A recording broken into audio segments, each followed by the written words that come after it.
Welcome to a new tutorial of StitchBuddy HD, an embroidery editor for your iPhone and your iPad. We have wonderful Easter Sunday 2024, and I'm recording a more or less lengthy session today for two reasons. But before starting with that, just let me introduce myself. I'm Matthias. I'm the person behind StitchBuddy.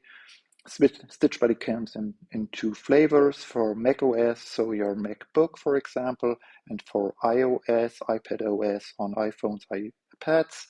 And today I'm focusing on StitchBuddy HD. I will start a public beta phase in some days with StitchBuddy HD 3.3. And this version will introduce a completely changed file management, and that was an opportunity to give you some insights how your embroidery designs can be managed on an iPad, and give you also an overview about some basic functions of StitchBuddy HD, because people were asking me for a basic tutorial, first step, something like that, and I realized that I don't have such a tutorial yet. So I will cover some topics which might already be known in this video as well. It will be a lengthy video, so feel free to use the skip marks I will include in the YouTube channel to just skip to the section which is of interest for you. With this being said, well, if you start the app, and I've just installed it on this iPad, you will just be greeted by the welcome to StitchBuddy design, but that's not really such a change. It's a major change with StitchBuddy HD 3.3 is when I'm moving back to the design gallery by hitting the back button in the upper left corner.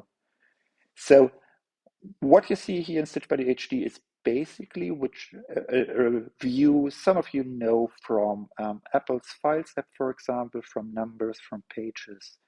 And it comes basically with the same file management features these apps have. And I will cover some of them. It's a major change, as I already mentioned, because in the past I was forced to design my own file management gallery, which had some capabilities to manage designs, move designs, copy designs, rename, etc. pp. This is much more sophisticated, I have to admit. And what's a really major change is in the left side of the screen, because here you have storage locations. Not only the iCloud Drive, I'm currently in iCloud Drive here, where there's a folder for StitchBuddy and the welcome design, but you can also navigate to other cloud providers. It depends on the apps you have installed on your iPad.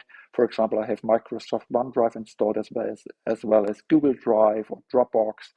And you can directly navigate into the storage providers here, use designs which are stored in the cloud.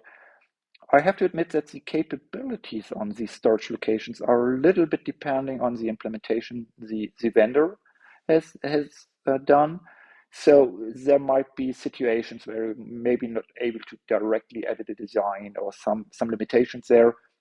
For iCloud Drive, as you can imagine, it works perfectly seamlessly. And another major feature here is that you can connect a USB device directly to your iPhone or to your iCloud, and it will be shown here in StitchBuddy HD. So especially if your embroidery machine is featuring a USB port for USB sticks, just as an example, I'm just plugging in a USB stick now, and it will just, in some seconds, be shown under locations.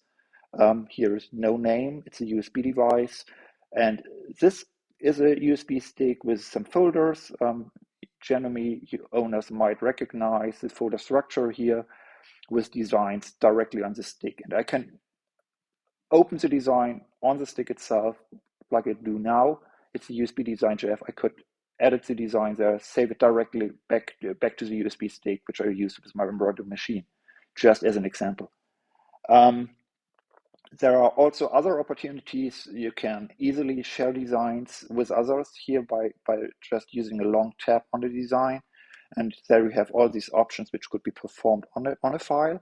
For example, the share button here to share a design, not only by copy, but you could also collaborate on a design which is in the cloud. Okay, here I messed up. The USB design wouldn't work for that, but a cloud design, of course. So sharing a cloud design, I could send a copy, or I could also collaborate, so give another person access to this file, and we could more or less in parallel apply modifications on the design. I think the normal use case is sending a copy, but nevertheless, that's an iCloud function you have here as well. And you know all these other sharing options like opening in other apps, etc. pp. These are all functionalities, as I mentioned, which are known from numbers, from files, from pages. Which is a different is that there's an additional menu item here, which is convert.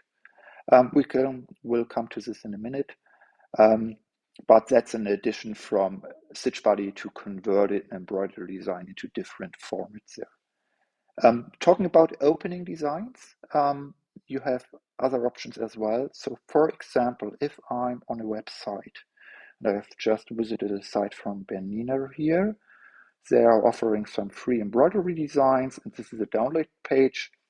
I'm downloading the zip file from Bernina. Yeah, sorry for that. And yeah, okay, I will download it. And so the design or the zip files with designs are downloaded in my download folder on iCloud. And I have this toolbar item here in Safari, which I can use to just jump to this download folder by using here this symbol. So that's a zip file, was downloaded from the Bernina website. By just tapping on the zip file, it's unzipped. So I have a folder with embroidery designs I downloaded from the web. And you might already know that these previews here, they are generated from StitchBuddy HD. I'm still in my download folder. Nevertheless, I can pick any design here, or for example, the pest design, and just open it directly in StitchBuddy. It's still in the download folder. So if I'm moving back here, and you can see that it was added to my recent open documents. And I'm looking into the information for this file just as an example here. It's still located in iCloud Files Downloads. So I'm opening the file in place. That's the terminology Apple uses for that. It's not so new. It was also possible with the former StitchBuddy version. Nevertheless, here it's much more seamlessly. Another option to open external designs is, for example, from other apps like Mail. Let me just quickly jump into my Mail account here, and I send myself a demo file. Here, the situation is a little bit different because StitchBuddy cannot open the design in place in Mail because you wouldn't be able to apply modifications.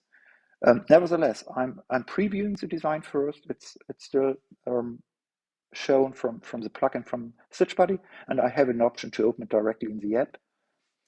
And now I got informed that this file was transferred from my Mail account into the StitchBuddy location. StitchBuddy locations by default are an iCloud folder. Nevertheless, there's an option to change this into a local folder. We'll cover this in a minute. So the design was transferred into my gallery and will directly be opened. And now I can work on this design because now it's part of my gallery here.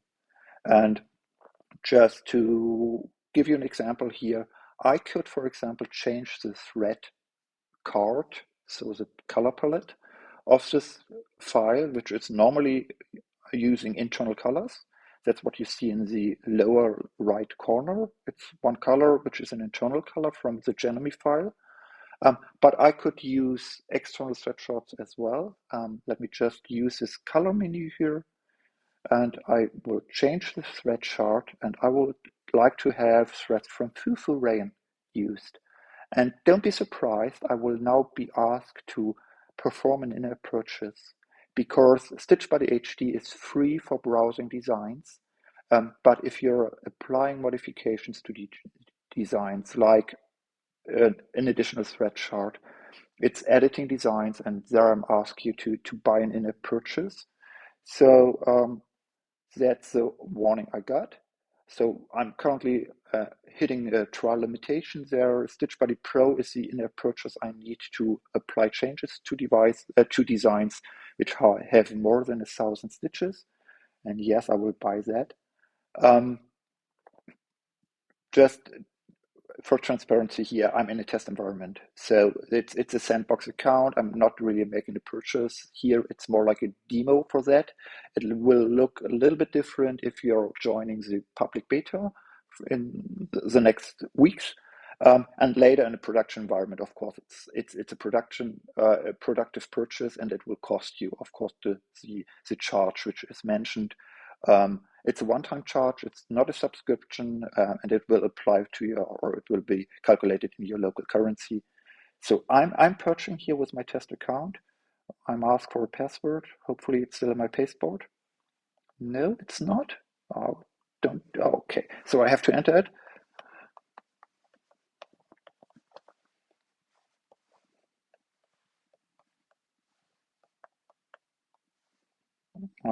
It's only a sandbox account, so yeah, I'm well aware that you might be able to figure out the password. Don't do the efforts. It's just not worth it because it's a sandbox account and you can't use it.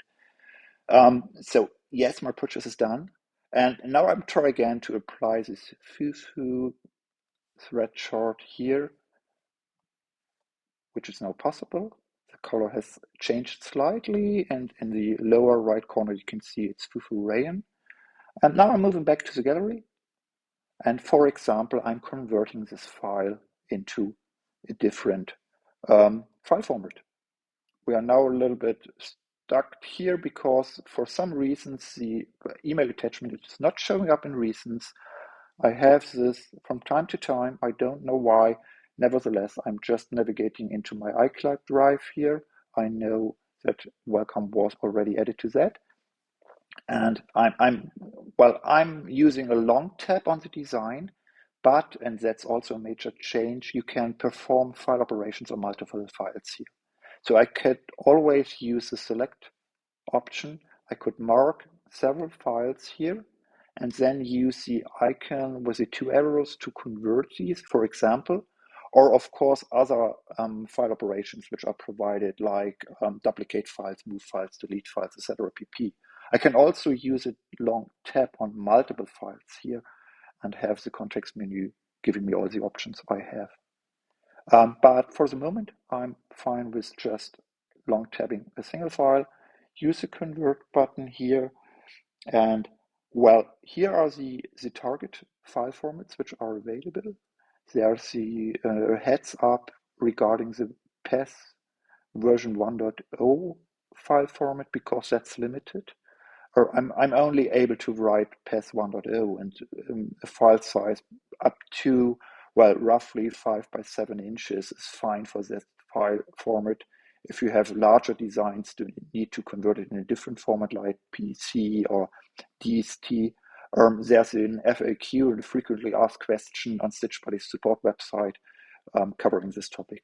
So, but today we will go with the Melco EXP.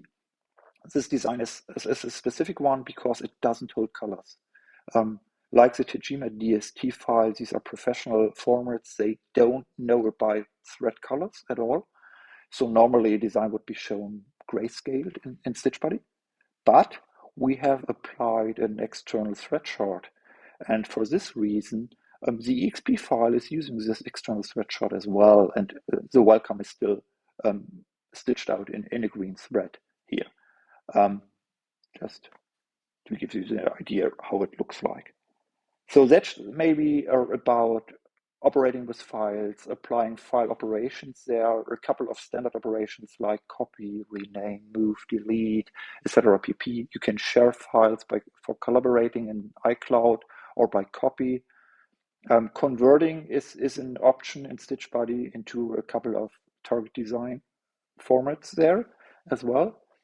And now I'd like to focus a little bit on editing designs, especially on an iPad, because iPads have a nice feature to work with two applications side by side, the split view, which is now also supported by StitchBuddy in a specific way. Because in the past you were able to just have StitchBuddy open and a different app.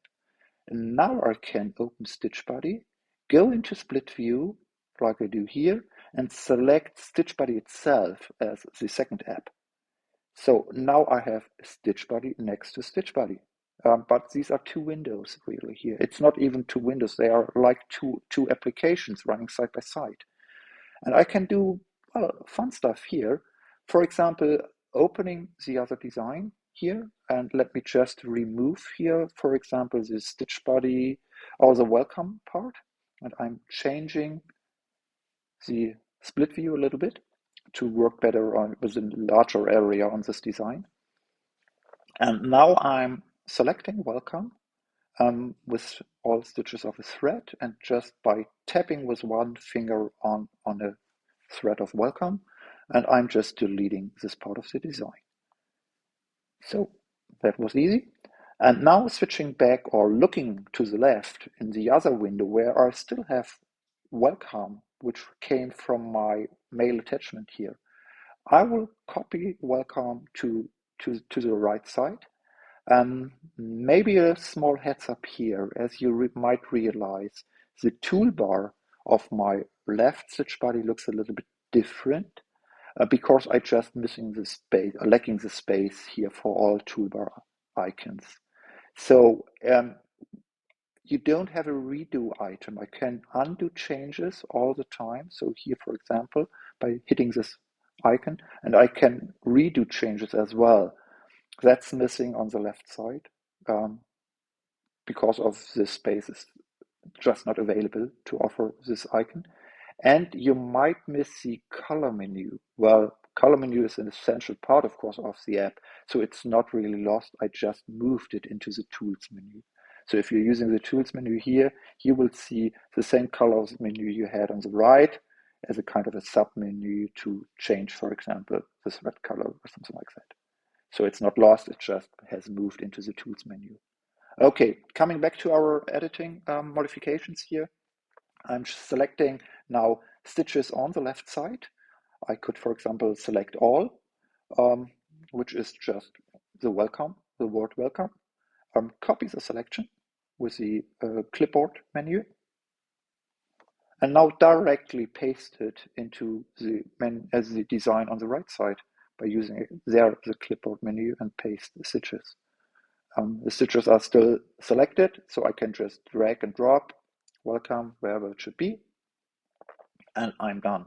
So I can copy between different versions of StitchBuddy. Versions is not the right term, but I think you get the drift.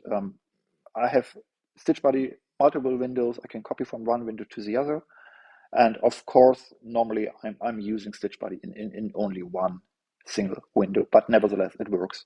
So I can here change back to full screen. I can also use multiple designs in parallel. So I could here by swiping a little bit from the bottom. And tapping on StitchBuddy here, there are multiple windows. So you can use StitchBuddy and open more than one design in parallel and switch back and forth, but it's not like split view where we really have both designs in parallel open and can copy paste between them directly. So let's unselect to view a little bit more about the thread charts then, and what you should always do when you finish the design is center it, just to make sure that the embroidery machine is accepting this design. One word about saving. StitchBuddy is auto-saving changes. So every time you're performing a change, a modification, it's automatically saved in the background. You're not losing any modification if your iPad shuts down or if you're moving into another app or something like that. Well, what else to say? Sharing designs, yes. You remember that we shared a design stitch file from the gallery view. So if you want to work with the path, the JEF, the DST file, modifying stitches, it's done from the gallery.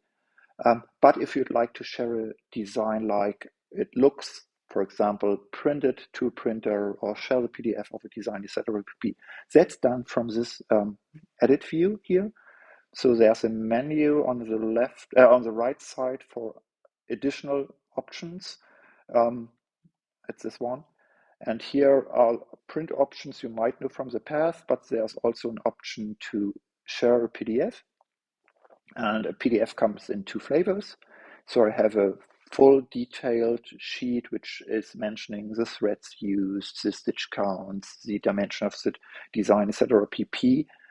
That's the first one. And this PDF file can now be sent by email, by message, airdropped. Of course, it can be printed. So here's the printing dialog. Currently, I have no printer selected. Let me just select my printer. And then I could print out the design with different options there. There's the second flavor, as I mentioned, which is the template view, and that's a little bit tricky. For some reasons, there is no way to really guarantee the physical size of a printout from iOS or iPad OS. Well, that's essential for a template, because you would like to print out the template and place it on your fabric to see if the design fits and on which location, etc., align it. I can't guarantee that the printout of a template is really one-to-one how it is in real size. And that was a reason why I decided to not support printing of the template. Of course, you can still mail it, and you can use the mailing app or another, not the mailing app on iOS, but on your PC or on your Mac to print out the PDF. So that, of course, could be done, but again, it's up to you to really guarantee and check that the printout size is one-to-one how the design should be. Unfortunately, iOS doesn't give me another option there. So with this being said, that's what I would like to add about the printout and sharing options here. You might have already realized some other options, like I can directly switch into the app settings. So app settings might be of interest for especially one option, which is the preload iCloud files. Some details on that. Normally, iCloud files are not directly downloaded on your iPad, but in the app, when you're opening a design which is located in iCloud, it will be downloaded and opened. That's also how you could work with designs in StitchBuddy. It has a disadvantage for showing you the thumbnails and the previews of a design. It needs to be read by the app. So a design needs to be downloaded to show thumbnails. And for this reason, StitchBuddy is by default directly downloading all files which are located in its iCloud folder. That's limited to iCloud. It's not going with Google Drive or Microsoft OneDrive or Dropbox, but on the iCloud, where there is a dedicated StitchBuddy folder, these files are automatically downloaded to your iPad whenever you launch the app. It's synchronized, and you can enjoy the beautiful previews and thumbnails for all designs. If you don't want to have this, if you don't want to have all files downloaded, you could toggle this behavior here, and then the files will only be downloaded if you open them. The other options were already present for former versions. They are printing the background color, or the handling of PDF might be different. I skipped it for the sake of time. So moving back to StitchBuddy. The other options here, or the other functions from this menu, are the inner purchase. You remember that we already purchased StitchBuddy Pro. I could have done this also here using this menu item. I did it directly from the alert, but I could have used here the first menu item, which is now disabled because I already did the purchase, and I could buy StitchBuddy Pro from there as well. And restore purchases is for one reason or the other, the purchase is not recognized by the app. After changing users, for example, then you could restore purchases there. Last but not least, I'd like to cover the help menu a little bit, because it has some additions which might be of interest. The StitchBuddy help itself, that's what you already know maybe from the former versions. It's just an HTML file which gives you all the icons which are presented in the app with some descriptions about the intention, some more information I gave you in this tutorial as well, and there are a couple of frequently asked questions. Nevertheless, if you might have additional information needed, just visit the website where I I'm posting frequently asked questions as well, and that's also included in the menu. So there's a support website. And I started beginning this year in January a user forum, a user community for StitchBuddy, um, where you can join by just logging in. It's a moderated forum, so I'm just keeping track of the messages there, and it's still in its early stages. So there are a couple of users which have already registered there. Of course, it's for free, and I think it might be a good platform to share knowledge, to provide help, or to ask questions. So the user forum is a web page I really recommend to visit, and maybe you would like to join our community there as well. Well, last but not least, here are direct links to send me an email and even to write a review in the App Store, which will not work during the public beta phase because for beta versions, a review cannot be posted for obvious reasons. But I think that the beta phase might end in April. So I'm confident, depending on the results and on the feedback I receive, that StitchBuddy HD 3.3 will be launched end of April, beginning of May, something like that, 2024. It's a major revamp of StitchBuddy on iPad and on iPhones, especially covering file management opportunities, working with files, working with multiple files, which can be selected. The editing capabilities haven't changed so much. You might have some slightly adjusted menus here. Some items have moved from the gallery into the design view. I try to cover them in this video. Nevertheless, if you have questions, don't be shy to ask. I would encourage you to use the forum for that. I will place a specific discussion into the forum covering the public beta, which will be logged later on after the beta phase has ended. But feel free to ask questions there or to reach out to me by mail.